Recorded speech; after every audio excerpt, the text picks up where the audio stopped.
when he was talking, for I knew it. And as he grew, he'd say, I'm gonna be like you, Dad. You know I'm gonna be like you. And the cat's in the cradle and the silver spoon, little boy blue and the man on the moon. When you're coming home, Dad, I don't know when, but we'll get together then. You are a meathead.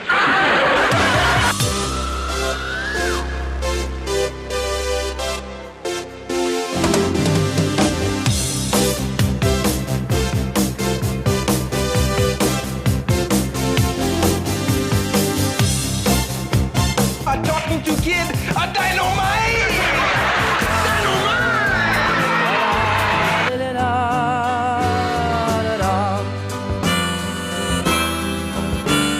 Sing us a song, you're the piano man. Sing us a song tonight. Well, we're all in the mood for a melody, and you've got us feeling alright. If you have a problem, if no one else can help, and if you can find them, maybe you can hire the A-Team.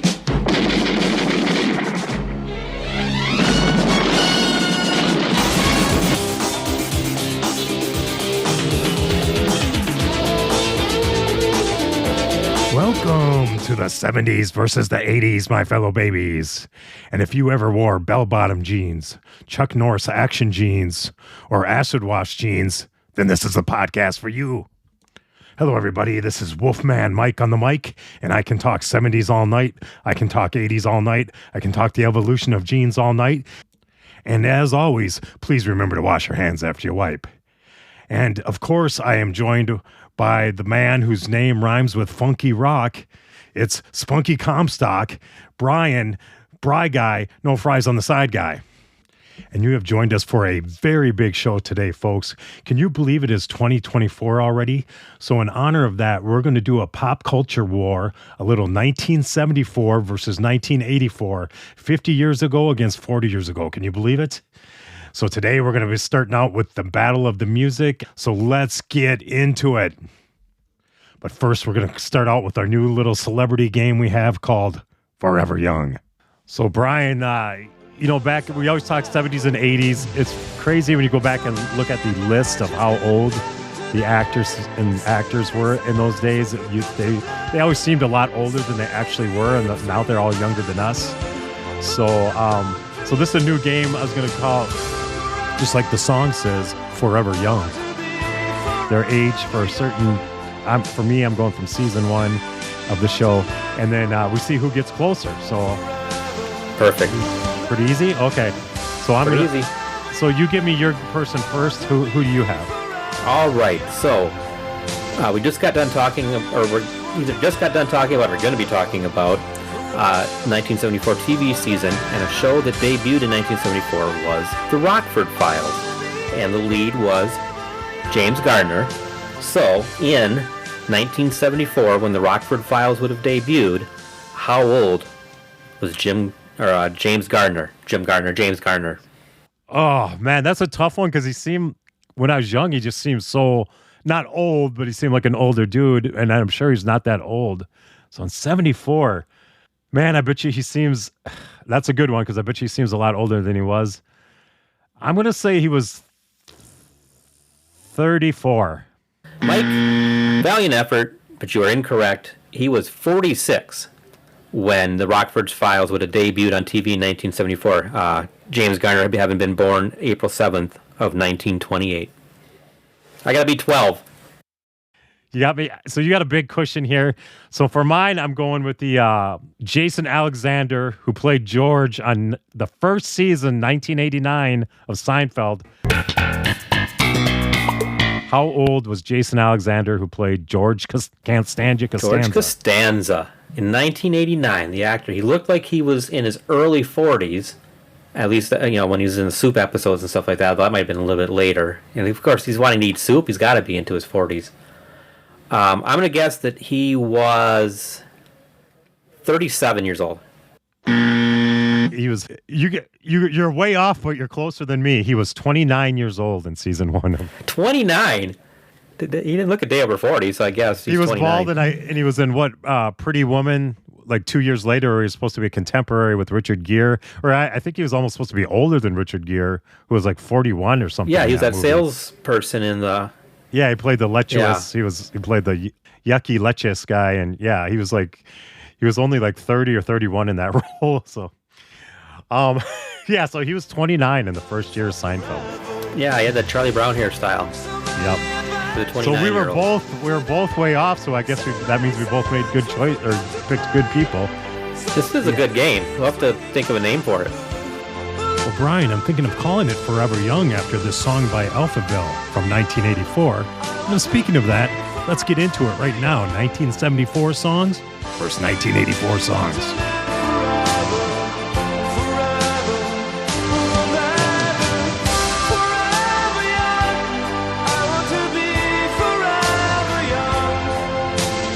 Let's take a kind of a year in review, year preview, since we're getting close to 2024 of 1974 and 1984, kind of in the music world. Let's change it up this time. Let's start with 1984, and then we'll do 1974 second. So, when you think of music and the year 1984, both now looking back at it, coming up on 40 years later, but also your memories the first time through when we were teenagers in 1984. What songs stood out to you, and what did you think about the general state of music in 1984? That's a great question. We always make fun on here how the 70s always beat the 80s when we could do these comparisons, but not 1984 when it comes to music. 1984, I don't know if it was the greatest year in music. It's kind of considered the greatest year in pop culture of music. I know there's some big years in the 60s and stuff that we don't remember. But 1984, what I think about is the big commercial albums. I mean, you had Like a Virgin, which was Madonna's biggest commercial. You had Purple Rain, which was Prince's biggest commercial. You had Born in the USA, Springsteen's biggest commercial album. You know, I don't know if these are their best albums, but their biggest commercial. Van Halen, of course, had 1984. I guess what I think about 1984, and then, you know, Thriller came out in 1983, so the radio played that for 2 years straight. So I think of the radio just being jam-packed, where it's like a lot of great songs couldn't find room because there's just so much music in 1984. You know, I played that Alphaville song, Forever Young, for our little... That song I didn't even know in 1984. I discovered it later. There just wasn't enough room for a lot of songs. There was just so much music in 84. I think it is probably the greatest pop culture year for music in our lifetimes. I mean, I know 92 was big with the grunge scene. So that's what I think. What do you think, Brian? Well, for me, we had just entered high school, I think around this time, right? And so you ended up you're expanding your friends group, and, you know, in a much bigger school. For me, being someone who wasn't as up on the cutting edge stuff and all the albums you just listened, I was kind of in my rebel country stage at that time, where I'd been listening to like Hank Williams Jr.'s All My Rowdy Friends came out that year. I know Willie Nelson did a duet with, I think it was Julio Iglesias with To All the Girls I Loved Before. So I was getting into those songs, and I was also at that time going backwards and rediscovering these early 70s and late 60s things. So I found a group of friends then that were into that, the Waylon Jennings and the Willie Nelsons, David Allan Coes in high school, because now you had more people to be friends with. So I kind of, you're the expert now on the 80s stuff, or my darling wife, because when we're doing Christmas cookies together, and I was playing just Christmas songs, including there's Willie Nelson's songs, there's a Bob Dylan Christmas album, playing stuff like that, and she's like, no, we got to play 80s rock, and it started out with a few of those songs from a few of those albums you mentioned. Although, because she's using the Spotify playlist, the first time we put up 80s rock, the first song was a Greg Allman song. So, yeah, I'm just looking. I got the Billboard Top 100 open in front of me from 1984, and all those things I mentioned, I mean, it's so much more. There was Lionel Richie came out with his All Night Long was the song. I think did we decide that was called Dancing on the Ceiling, or is that All Night Long? I think it was Dancing on the Ceiling, and it was a fantastic album front to back. Yeah, it won a bunch of rewards that year. Cyndi Lauper came out with Girls Just Want to Have Fun. That album that was the biggest one of her career. And I mean, I see it's coming in at only number 17. Lionel Richie was only coming in at number 12, or at least I guess he's got number 7. He's got Hello. So, I mean, he was all over the charts. Karma Chameleon by Culture Club. I think this was the big year from Boy George and Culture Club. I mean, it's too much to mention. There's Laura Branigan was in there, the Pointer Sisters. Duran Duran had the Reflex. I mean, a band called Bananarama that would have been big at that time in '84. I think I remember that from freshman year of high school. Because Karate Kid came out in '84, and they had their song "Cruel Summer" was on that movie, so they were a big deal in '84. That's a good point there, Brian. So, yeah, and then Prince is all over that. Springsteen was all over that year with his commercial success. Billy Idol had Eyes Without a Face. So, I mean, a lot of these groups had their biggest songs in 1984. And I just put together 5 songs here. I mean, there's too many to pick from. I just put 5 that mean a lot to me. You know, a lot of them I already talked about. I got Purple Rain, growing up in Minneapolis that year, 84. Yeah. We'll have to do a story on the music from 84. That was when all the Replacements, Husker Du, and Prince. And Prince was kind of commercially successful, where those other two were kind of garage band. And a lot of people don't know the Replacements or Husker Du. I'm like, and they want to know if you want to know what it sounds like, listen to early 90s grunge, because it really wasn't popular. It didn't hit commercial wise, but then it's like all the 90s groups, Kurt Cobain and all the Seattle groups started handing out those records. I swear to God, the Replacements and stuff, because they just reiterated it with the early 90s grunge is what it sounded like. So I had Purple Rain, which was a big commercial hit. The song wasn't very commercial. It was like 7 minutes long. I don't think Prince was, you can't accuse him of being commercial. He put out pretty complicated music, and it wasn't easy to listen to all the time. So I had that as my... The ones that would be more radio friendly would have been like Let's Go Crazy, I believe was also in 84, and When Doves Cry. And boy, were those 2 songs all over the radio in 84. There was just so much... Like I said, that's my theme, is the radio was so crowded in 84. So then I'm going to take, the album 1984, I'm going to take Panama, I think is from Van Halen. That's the song I've got as an 84 that somebody should know about. I'm going to put Come On, Feel the Noise by Quiet Riot, just because it's kind of a commercial heavy metal hair band, which, you got to have that in 84. You have to have a hair band group. I'm putting Runaway by John Bon Jovi, because that's my favorite Bon Jovi song. And then, like I said, I'm gonna put the Replacements. One thing I always think about when we talked about how big Prince was to Minneapolis, and then they started calling it the Minneapolis Sound, is that if each state would have, like the old NBA Jam, where you'd have 2 players from an NBA team, right, and you'd play. So if you had a music one of that for every state, what 2 would Minnesota send? And it's pretty obvious it would have to be Prince and Bob Dylan. And I think that'd be a pretty strong team. Yes, and they're both eclectic people, both kind of not commercial friendly music either. So that's how I always kind of draw those 2 together. So I Will Dare is the song by the Replacements. Just I'll play a snippet here. Just a song. The thing about, we'll do a thing on the Replacements later. They started out as a heavy garage band, kind of hard to listen to. And then towards the end, Paul Westerberg started taking control of the group, and they started becoming almost too bubblegummy, almost too commercialized. But when you get to this 1984 album, and they just released their 1985 album, Tim, those 2 albums were in the middle, as they were going from, the hardcore garage to the bubblegum music. It kind of catches them right in the middle, right in the sweet spot.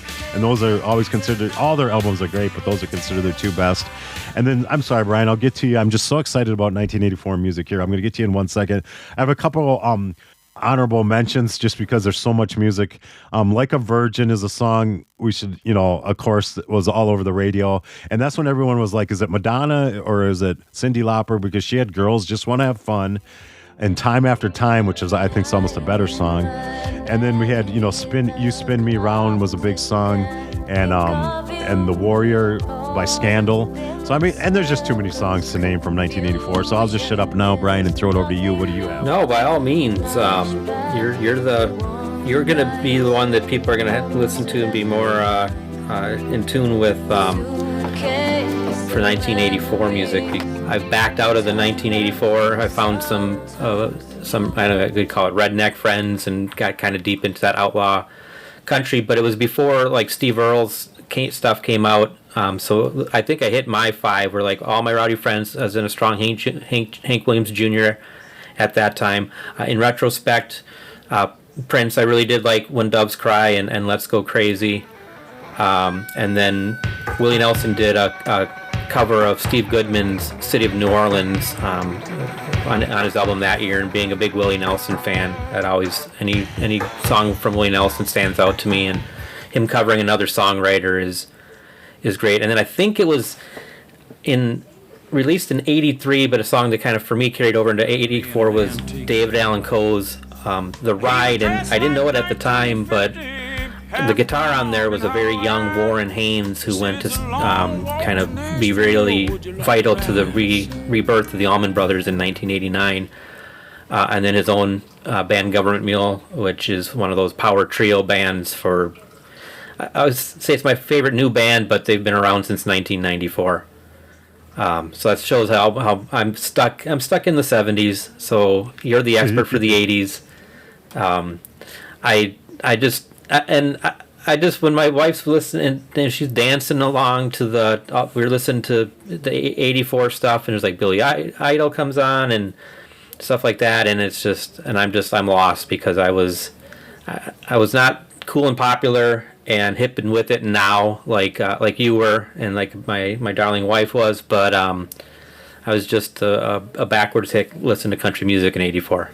No, that's okay, Brian. Yeah, I like how you picked a lot of songs that weren't on the charts. And I'm looking at the top 100 chart here, and I'm just going deep into the chart. So I just pulled up. So at number 28 was 99 Luft Balloons by Nina. That only made it to number 28.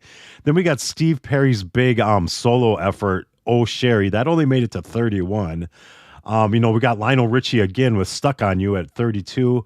Madonna's got Borderline, which I think might be my favorite Madonna song. It only made it to 35. Cyndi Lauper has She Bop, which might be my favorite Cyndi Lauper song, only made it to 34. And then Eurythmics has Here Comes the Rain Again, only got to number 38. Sunglasses at Night by Corey Hart only got to 36. So I'm deep in the list here. The Warrior by Scandal that I mentioned only got to 46. So it's just 84. I don't know what was in the water in 84. I see at 50 To All the Girls I've Loved Before by Julio Iglesias and Willie Nelson. Okay, that's on my list. Like I talked about that one earlier. So I got to the 50th. This is the most popular song that year.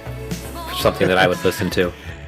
And then 51 is Billy Ocean, Caribbean Queen, No More Love on the Run. I mean, that only made it to 51.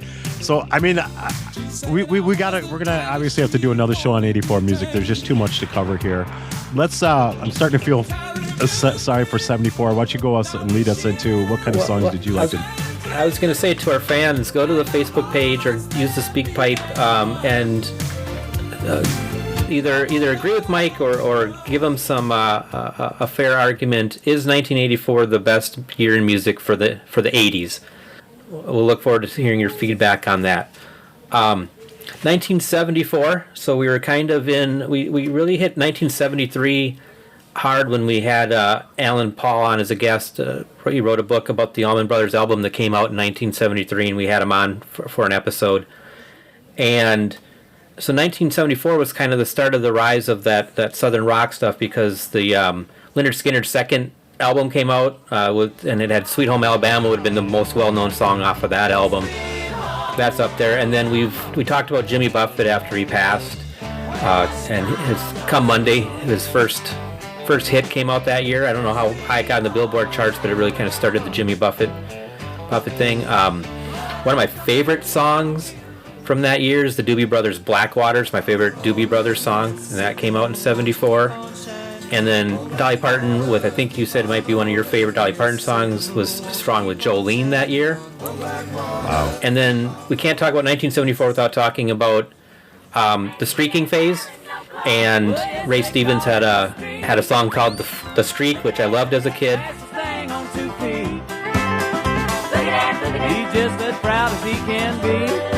And then I also love that my favorite story about streaking is that Yogi Berra had taken his son to the ball game, and there were some streakers, and his wife asked, well, Yogi, were they men or women that streaked? And he's like, I don't know. They had bags over their heads.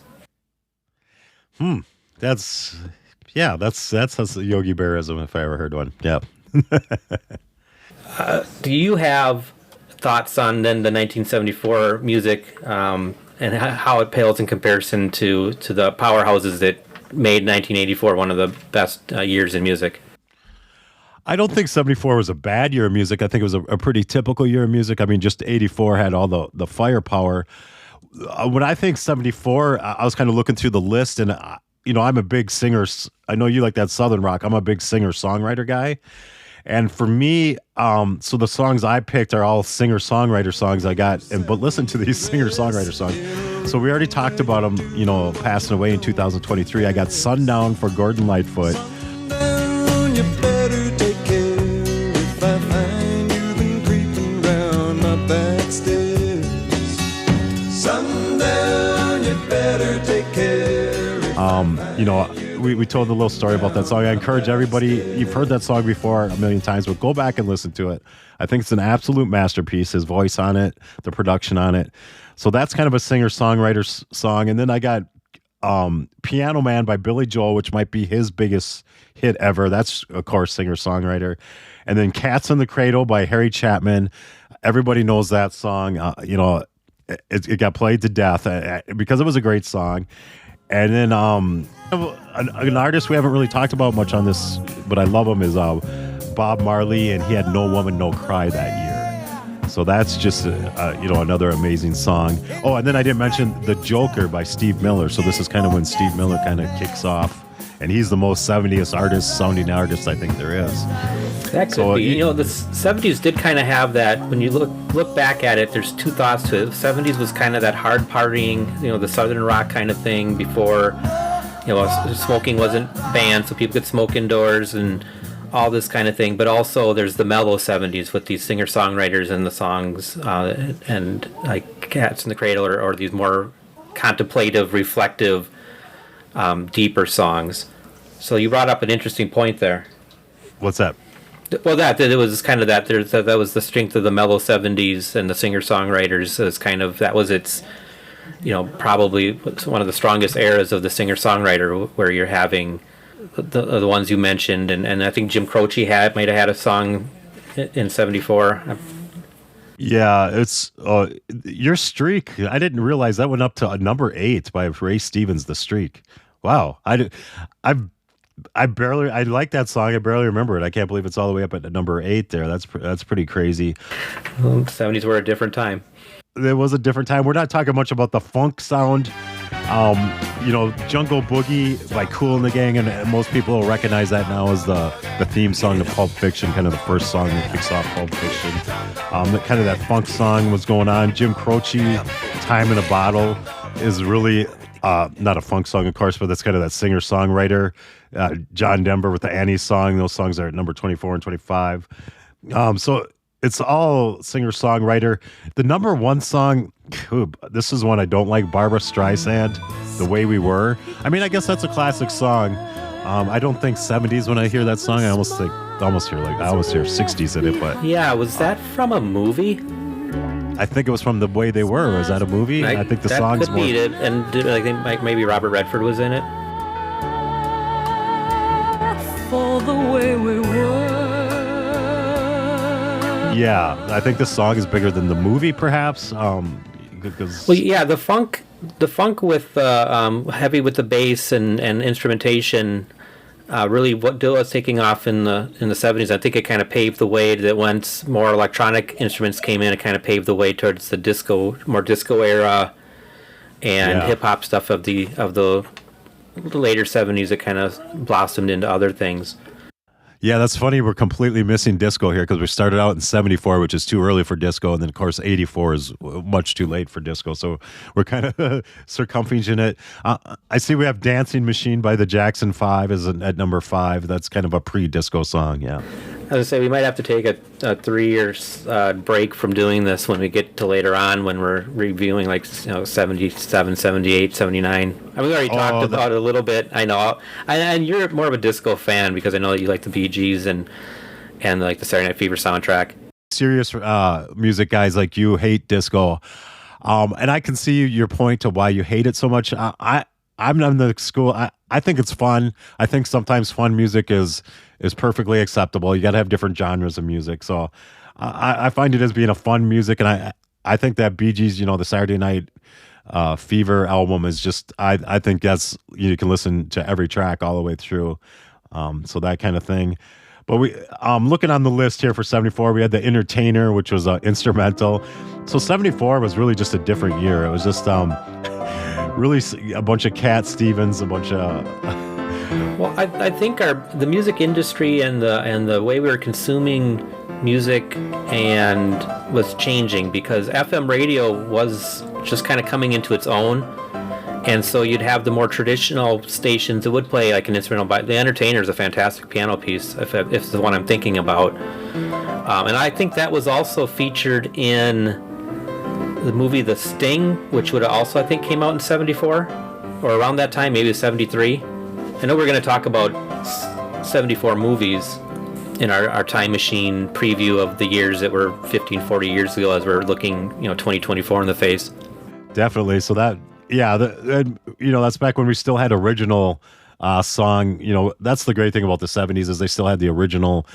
The movies would have the songs that were originals as opposed to today where they just drop in a song you already know or have an artist, write a song that has nothing to do with the movie so much and stuff. So now, Brian, we actually had our first voicemail here. So I'm checking the answering machine. So since we talked about them, let's play a little snippet from the Replacements here, a little answering machine, which might be my favorite Replacements song. And oh, by the way, it came out in 1984, this song. So let's check the answering machine here.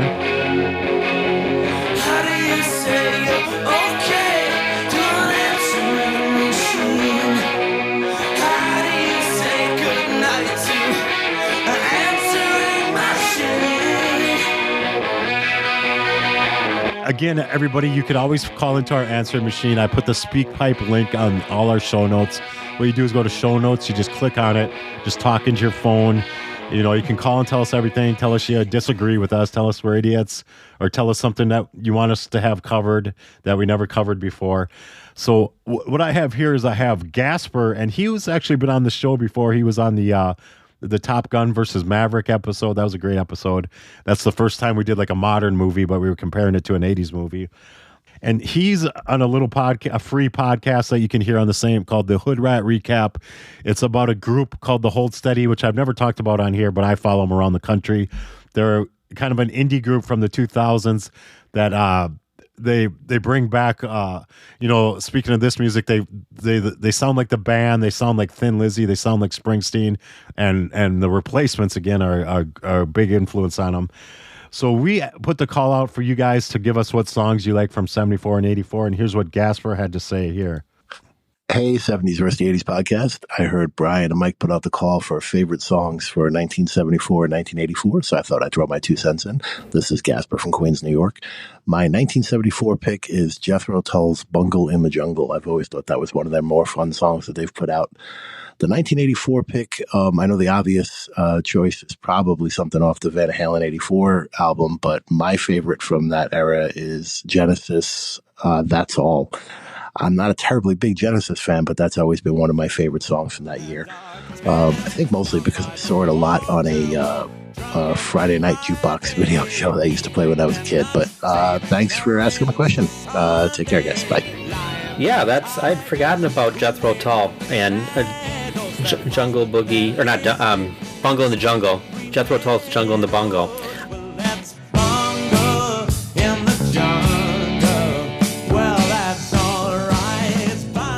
I know there's one Jethro Tull song that when you're driving, when you got it up in your car and you're driving along, that it makes it sound like your speakers are going bad, but it's just the way the song plays. Might be Locomotive Breath. Yeah, that's pretty. They used to do good stuff on your speakers left to right back then. And then for his 84 selection, we didn't even mention them. Genesis, a little band with A favorite of ours, Phil Collins, was the lead singer. So this was pre-Phil Collins. Yeah, you know, we mention him almost every episode. So that just further shows how much 1984 was just if Genesis is overlooked. Genesis is overlooked, yeah, and so they have a ton of songs too that you forget about, and most people think they're Phil Collins songs because Phil Collins is singing on them. So I get those two mixed up all the time. All right, so that's kind of our 74 versus 84. Did you have any final thoughts, Brian? I mean, I know we were 84 heavy. That doesn't, 74 had some great singer-songwriter songs for me. I know it had a lot of the Southern rock for you. Do you have any final thoughts on 74 versus 84 in music? Yeah, the 70s were that was the beginning of Southern rock, and we kind of coming to the end of the protest songs as Vietnam was winding down, and a lot of the singer-songwriters and some deep songs, Cats in the Cradle and Time in a Bottle. Go back and listen to those and be prepared to cry in your beer. 84, it's a fantastic music year. Even I can look back begrudgingly, sometimes when you're a fan of one team, but there's another player on another team that's really, really good, you got to begrudgingly give them their due. So, as a Southern rock, jazz, love instrumentals, and not a hair band, not a disco, not a power pop kind of person, I have to tip my hat to 1984. It was a fantastic music year.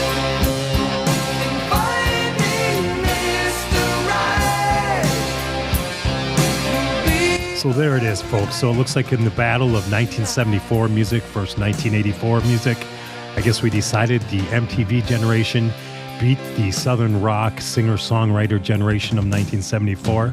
But that's all right. 1974 can still get back into it, because all through the month of January here, we are doing 1974 versus 84.